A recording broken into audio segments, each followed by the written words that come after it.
મારું નામ રીનાબેન સંજયકુમાર દામા છે. અમે મોરબીમાં રહી છીએ. મારા હસબન્ડ સિરામિકમાં જોબ કરે છે. મને છેલ્લા 4 વર્ષથી કોથળીની તકલીફ હતી. એટલે ઘણી બધી જગ્યાએ ઘણા ડૉક્ટર પાસે અમે ગયા, પણ કંઈ ફેર પડ્યો નહીં. અને બધા રાજકોટનું કહેતા હતા કે ભાઈ સિઝેરિયન પહેલાં હતું એટલે કોથળી અને યુરિન બેગ બધું ચોટેલું, થોડીક તકલીફ હતી જાજી. બધા રિસ્ક કહેતા હતા, દૂરબીનની ના પાડતા હતા, કહેતા હતા ભાઈ રાજકોટ જાઓ.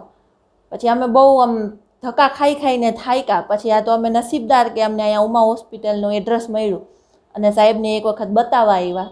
અહીંયા બતાવ્યું એટલે સાહેબે બધી ઝીણવટથી તપાસ કરી અને કીધું ભાઈ તમે ચિંતા ના કરો, બધું સારું થઈ જશે.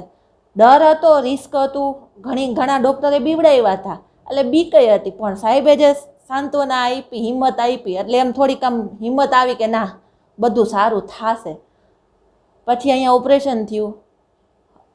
સાહેબે બહુ સારું ઓપરેશન કર્યું, સારી ટ્રીટમેન્ટ કરી અને 6 કલાકમાં તો ચાલતા કરી દીધી.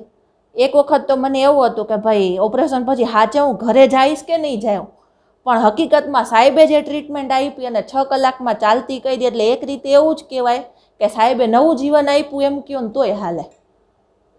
હોસ્પિટલમાં સાહેબનું બી કામ બહુ સરસ છે, સ્ટાફ બી બહુ સારો છે ને બધું ફ્રેન્ડલી વાતાવરણ છે. ખરેખર મોરબીવાસી જે આપણે રાજકોટ, અમદાવાદ ધક્કા ખાય છે, હકીકતમાં એક વખત તમે અહીંયા ઉમા હોસ્પિટલમાં બતાવવા આવો એટલે બહુ સરસ છે. કામ બી સારું, સચોટ સારવાર, સારી ટ્રીટમેન્ટ છે, નિદાન બી સારું થાય છે અને કામ બી સારું છે.